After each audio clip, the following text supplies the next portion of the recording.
It is the Strength Coach Talk Show. We have myself, Coach Ronnie with RKStraightTraining.com. I'm achieving goals by maximizing potential, all right? Then we have Coach Harvey with Zoom Techniques and H2 Fitness, and all I'm gonna say is speed, make it happen. All right, so we are excited today. For number one, we're going live for the first time. Wow. Well, Coach Wesley. Coach Wesley, oh, Chris, my bad. Couldn't make it with us today, y'all. And then Coach Wesley is online. He's here with us on Instagram. And Coach Wesley with Anybody's Athlete, aka Mr. Commit or Quit, is right here going live with us on IG. All right, folks, so check it out. Like I said, we are excited today. This is our first live shooting with the Strength Coach Talk Show. And this is another episode now. We're going to be dealing today with the NFL draft was 2 weeks ago, right? We're going to be talking about that. And now that we're talking about the NFL draft, we also have a special guest today that's going to dive a little deeper into this NFL talk.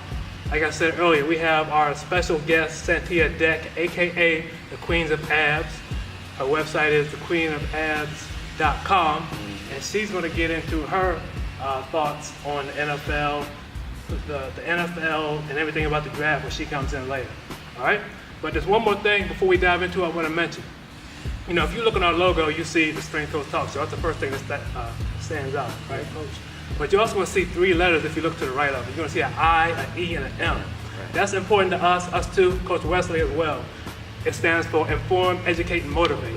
So yes, we want to talk strength, but we also want to influence some people and motivate some people, especially in Metro Atlanta, but all over. Right. So with some of Santia's story today is going to be on the motivation side. So absolutely, definitely stick around for that. But now we got to talk about the NFL draft, Coach. Yeah. And I got Coach Wesley, this question's for you too, because you're the football guy. Now, what was the most drafted position in this NFL draft? To be honest, I'm not gonna be honest with you, Coach. I'm not sure which position was the most drafted. What do you think? But looking at first round, I definitely would say quarterback. We had a lot of quarterbacks go, and let's see. I think we had some DBs go, didn't we? Mm-hmm. Some DBs get out there. Everybody here, we had a cameraman, Donovan, backing up like a DB, and he's right. Yes, sir. That is the answer. That is our answer. The most drafted position this year was defensive back, and to us, that makes sense because we want to ask the question today: what is the most athletic? What was the most demanding and athletic position on the field? Right. NFL. Right. So. The reason this topic came up, obviously, because of the draft, but Esquire.com, they did a series on this. So I don't know if they did every position, right? But I'm sure it's the skill stuff. I know they did. One of the ones that came up was outside linebacker. And they were talking about the different responsibilities that an offensive linebacker has today compared to back when. Yeah. So they were talking about how he has to worry about the tight end these days. And a tight end, I use old school Tony Gonzalez, for example. Yeah. Can easily be a power forward in the NFL these days. In the NBA, yeah. In the NBA these days. Right, so that's the level of athleticism they have as a tight end. Yeah. So I can see that being a difficult position. Having to worry about that guy coming out on a I forget the term you use, coming out on the screen, on a swing. You got to worry about that. You also got to play the interior at times, and you got to get to the quarterback. So you got a lot going on. Yeah. But for me, that defensive back is no joke. Yeah, hey, no doubt. What you got on that? Coach, I definitely would have to agree with you on that, just for the simple fact that the responsibility, everybody's always going to say quarterback, because the quarterback has such a responsibility of controlling things, especially the offense, the flow of the game. He can do so much in that area. But one thing I like about that defensive back is that he's got to see, like the quarterback, he's got to be able to see so much of the floor, of the field. You know what I'm saying? And if he gets caught slipping at any moment in time, he can get beat, he can get blocked, okay? And we definitely never want to let a receiver get behind us. I'd rather let you catch in front of me before I let you get behind me.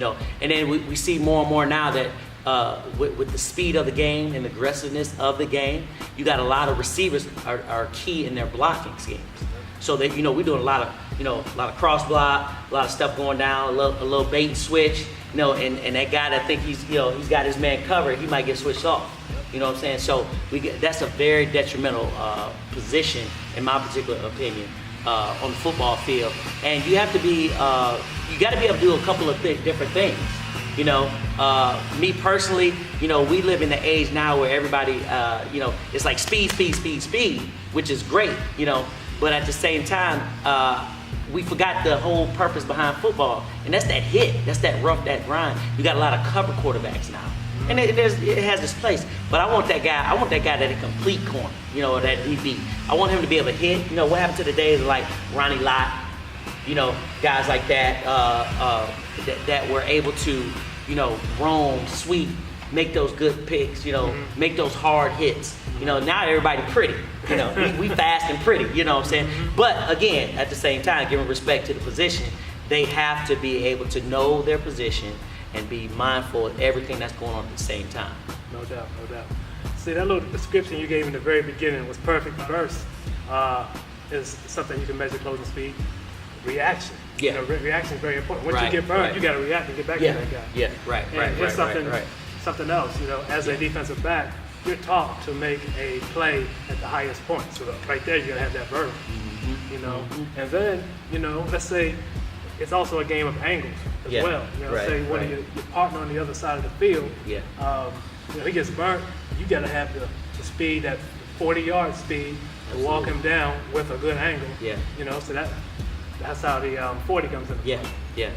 And I want to say one more thing. It's Yeah, the go ahead. It's the Yeah. 5-10-5. Yeah. That's a test that we do. It's a test they do in the combine. Right. A change of direction test. Now, who has to change directions more than a cornerback?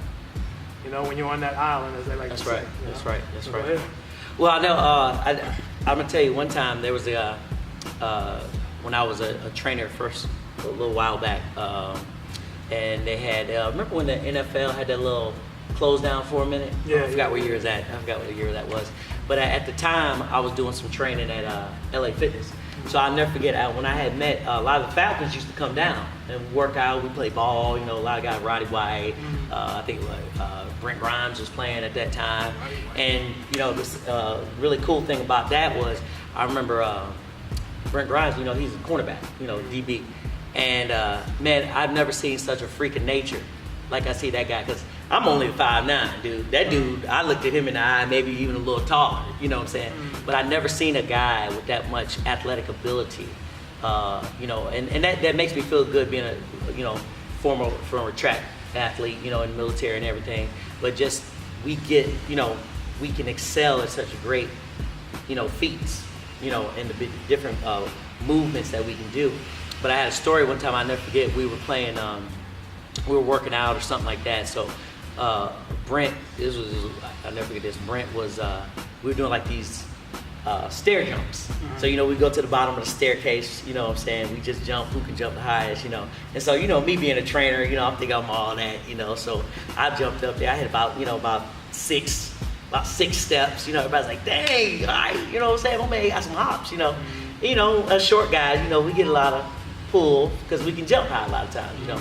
But this dude, man, that dude got down there with us, man. We was just, you know, messing around. That dude jumped like 3 more steps than I did. I mean, he's talking about jumping up staircase, bro. It was crazy. It was crazy. And that just goes to show you, you know, he also, you know, he made the Pro Bowl, I think, like 2 years, you know, 2 years in a row. And just his athletic ability. And that position, again, you got the prototype wide receiver out here. You know, this dude, like, you know, 6'4". 6'4" receivers out there. These some big boys, you know, 200-something pounds, you know, and you talking about they running like 4.4s, 4.5s, you know, might get a good one, might run a 4.3 if you're lucky, but to be that size and be able to create that kind of power, and you talking about a 5'9" dude guarding this cat, dude, that's crazy, you know. So yeah, it's definitely a demanding position, you know, and you young athletes out there that are moving in that direction and playing those positions. Hey, you got a lot of work cut out for you, so you got to go out here and make it happen. Yes, sir. Yep. Are you ready for that grind? That's the question, because it is a grind. Mm-hmm. They get paid millions of dollars for a reason, folks, at that level. Yes, sir. So, All right, so I think it's time to. Do we cover everything? So we bring in the special guest. Yeah, let's bring her in. Give the people what they want. Absolutely. All right. What's this? Who is this lady? This lady is once again the queen of abs. The queen of abs, Santia Deck, is a certified trainer, social media influencer with almost. No, that's false. It says with almost 200,000. It's more like 215,000. About 215,000. More like 215,000 loyal and engaged followers. A former track and field collegiate athlete, and now plays LFL football, Atlanta Steam, and flag football, Reloaded. A published author, a fitness model, TV personality, Stone Cold. I had to throw in the Stone Cold. Oh yeah, Stone Cold Steve Austin. I'm gonna throw this into the Texas Rattlesnake. Her debut fitness DVD showcasing signature workshop routines was released in early fall of 2014 and continues to sell. The first season of her Queen of Abs TV show was aired on November 19, 2014 and is now available to millions of homes via Empowered Network, WLPC TV 40, Comcast Channel 397 at 6 a.m. Monday through Friday in Detroit. The Queen of Abs travels the country hosting workshops and fitness events. Santia also speaks to groups of women, children, anyone else who can benefit from increased confidence, health, and self-determination. Santia has a soft spot for children. Her book, titled The Struggle, sheds light on the dark world of child abuse and is available on Amazon.com. And she is not on tour. Santia resides in ATL, Georgia. ATL. Let's bring her out. Bring her in. Santia Deck. What's up? Give us a love. What's up? How you doing? Yeah, how you doing? Good. You see them abs. You got some abs. Ain't no abs. You got no abs. That's what's up. So what's up, girl? How you doing? I'm doing good. How are you? Good. Maintain. Good. Had a nice little workout today. I did. Yeah. I had a very good workout actually. Yeah, who you work out with? You actually. That's what's up. So Santia, we got you in here today, and we just had a little topic. What's your view on football, since we know that you do play the sport? Okay. What's your view on the draft as far as DB, and how does it relate to where you are in your position and you playing football? Well, I think everybody likes the draft. It's interesting to see kind of like how these young boys kind of transition into these elite athletes. So I'm always a fan of watching. I personally think running back is because I'm a running back, if y'all don't know. So I'm a running back. So I personally feel like my position is very hard because we're taking contact, we're giving contact, we have to protect the quarterback. Sometimes you have to go and fill in for the line. We have to see, you have to have vision on the field, you have to have all that. And so to me, I feel like running back is probably one of the most difficult positions because you have to kind of be a dog in that position. Okay. And a lot of the times we get the concussions, we get the injuries, Right. we Right. have a lot going on with this. But I do feel like DB is a very difficult position too. Honestly, I feel like all the positions are kind of difficult. It's a learning curve. Right, It's a learning curve those that you gotta learn. Right. So it just depends on what kind of athlete you are. Okay. So Okay. that's my opinion. That's a real good point with the D-back, but the running back, I'm sorry.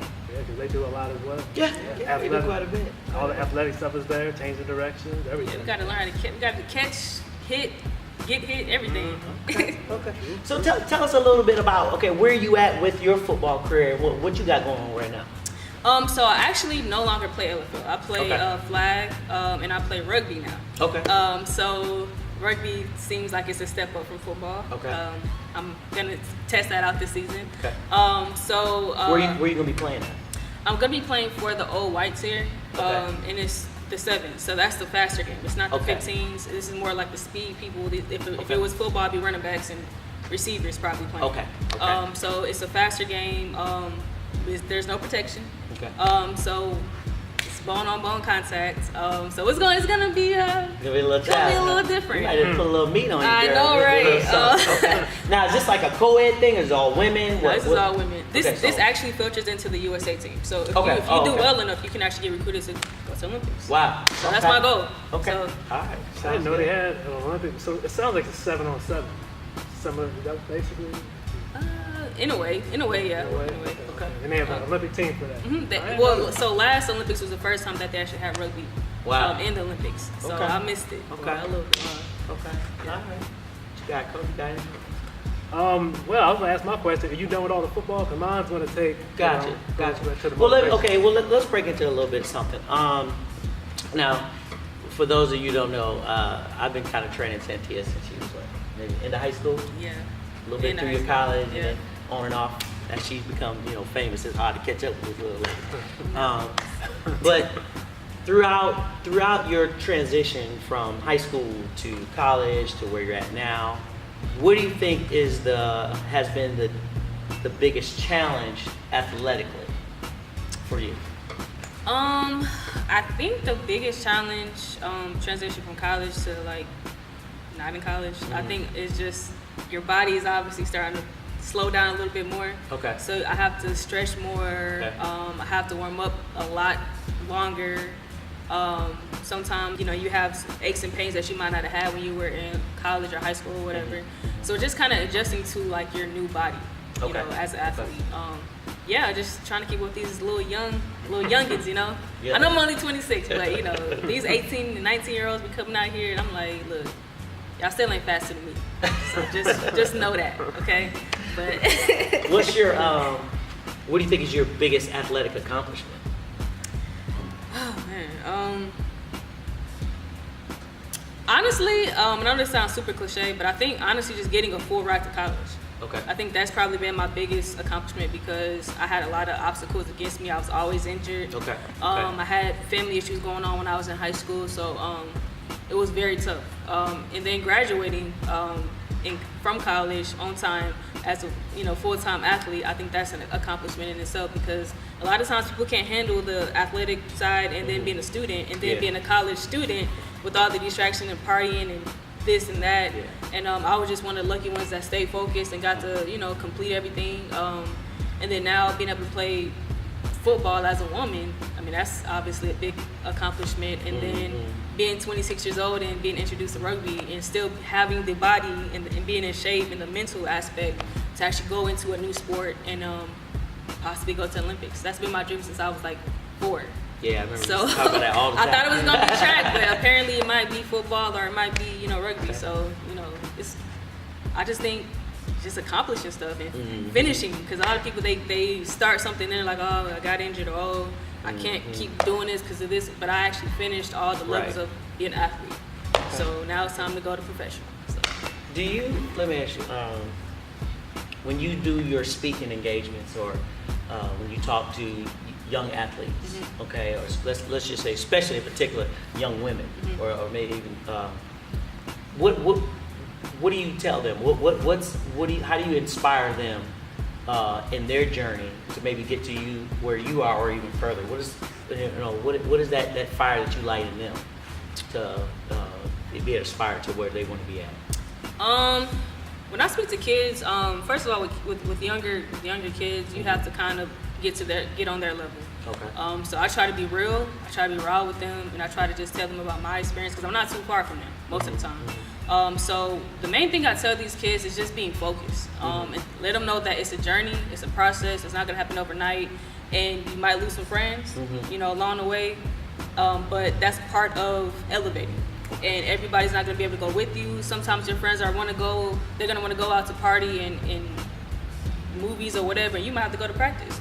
But if that's what it takes to actually be a college athlete or a high school athlete or a professional athlete, you have to make that sacrifice. And a lot of people, they don't want to make that sacrifice. They don't want to, not be able to hang out with Becky and Tom. They want to go and, go to the movies and go whatever they're trying to do with their friends, but they have to understand that Michael Jordan probably didn't have a lot of friends.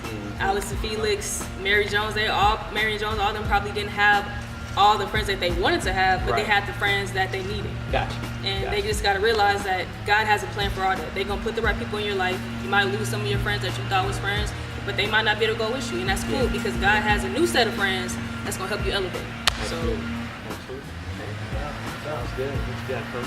All right. Well, like I mentioned earlier, we have to inform, educate, motivate. I want to dive into the motivate. Okay. I was watching a video of yours, Santia. You said coming up you had scoliosis, and your body was different, so it was a challenge. At what point in your career or life did you say, you know what, this is really a gift for me, or you turned it into a gift, and when did you say, okay, I have to use this to help others or motivate others?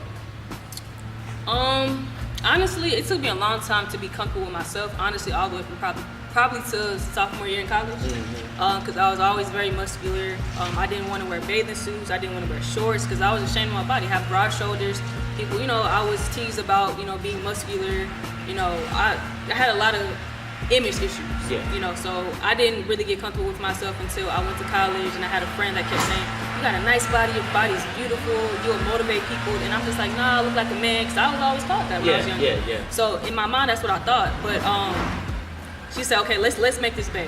If you go to the beach for spring break and somebody says something negative, right. you don't ever have to wear a bathing suit again." Right. Okay. So I ended up wearing a little two-piece, and then right. I got all these, oh my God, from men and women, like, your body's great. How do you look like that? What do you do? And then I was like, okay. So it is okay to be muscular. It is okay to be a female with muscles and embrace that and not be ashamed. And so from there, I started posting more pictures of, in the sports bra, my back, which is, it took me a long time in my shoulders to be comfortable with. Right. And I started getting great feedback, great, comments from people and parents saying, hey, my daughter looks just like you and she doesn't know, what to do or how to handle it. And so I was able to kind of tell them the same thing that I kind of learned from experience, like, okay, God made you for a reason to look right. like this. Right. I might not have D cups or whatever, but my body is designed to be fast and quick. And if I had probably different body parts that were bigger, I wouldn't be the same athlete. Right. So I started embracing the fact that, okay, God made me to look like how I look so that I can be the best version of myself athletically and be able to inspire these kids that might have the broad shoulders or the huge calves or whatever that they're ashamed of, and use it for good, because there's people out here that have the same story, struggling with the same thing, and you never know what you can do for somebody. So definitely college was what really kind of pushed me, and then seeing how these young girls, the feedback from them and getting the letters and stuff, it changes your life. I mean, and I love kids. I live to empower them, to be a positive role model to them, to show them that it's a better way. Right. You can do whatever you want to do in this lifetime as long as you put your mind to it. That's So. awesome. Now you come from an athletic family, right? Yeah. See, most people don't know this too. You're a twin, right? Yeah, I'm a twin. I'm a twin brother. Okay. So your whole family has been involved with sports and stuff, right? Mm-hmm. So what sports are they? Are they still in? Or what's going on? So the funny thing about my family, so I have 3 brothers. I grew up in the household with my brothers. My sister, I have an older sister, but she was a lot older than me, so she wasn't really around as much. But my brothers all played football. They all were running backs, including me. I think we don't all have the same number, but I have the same number as my little brother right now, and my twin brother actually. Okay. So we all played football. We all ran track, except my sister. I played a little we all played a little basketball, a little soccer, but football and track that's our main thing. My sister was a gymnast, when she was younger. So we all were just super athletic, and I believe you should put your kids in sports. That keeps them out of trouble. That teaches them a lot of life lessons. So luckily, we didn't have time to go out there and get pregnant and smoke and drink with our friends. We were too busy running summer track, playing little league football, playing tennis, whatever. So I feel like that's why we are how we are today, or why we are how we are today. I think that'd be excuse me. I think that'd be a real good topic for a later date. Talking about how important it is or beneficial it can be for kids to get involved with sports early. Yeah. So, we'll have to hook that up. Okay. Yeah, definitely. But I think we're good. We covered everything. Talk a little football. Talk a little motivation. Yeah. So I think we're gonna shut it down, folks. We have Facebook going over here. We appreciate you guys. Hope you guys give us some likes, give us some hearts, all that good stuff. IG, do the same. Give us some thumbs ups. Santia's group, same thing, thumbs ups, likes, all that good stuff. We appreciate you guys tuning in. Absolutely. And we want to shut it down right now, but of course, a special guest, you got to have that plug time, right? Yeah. Oh, yeah. Plug away. So y'all can find me on Instagram, which is TrackBaby001. Snapchat is same thing, TrackBaby001. Twitter is Santia_Deck. Facebook is Queen of Abs or Santia Deck. And you can find like all my stuff and events and everything on my website, which is queenofabs.com. What you got coming up next? Got anything in particular? So they can look forward to? Yeah, so my first rugby game is going to be on the 19th. That's going to be in Atlanta. So I'll let you guys know like the information to come out and support. I got some TV stuff coming up that I can't talk about, but just look for me, on your TV screens again soon. And I got some other stuff dropped. I really can't talk about that. Just stay tuned. You can tell us though, right? I can tell you. I can't tell y'all.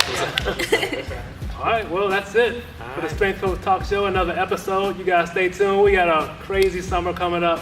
We're going to be all over Atlanta. We are super excited, looking forward to it. So make sure you check us out. Strength Coach Talk Show, another episode. We out. We out. Peace.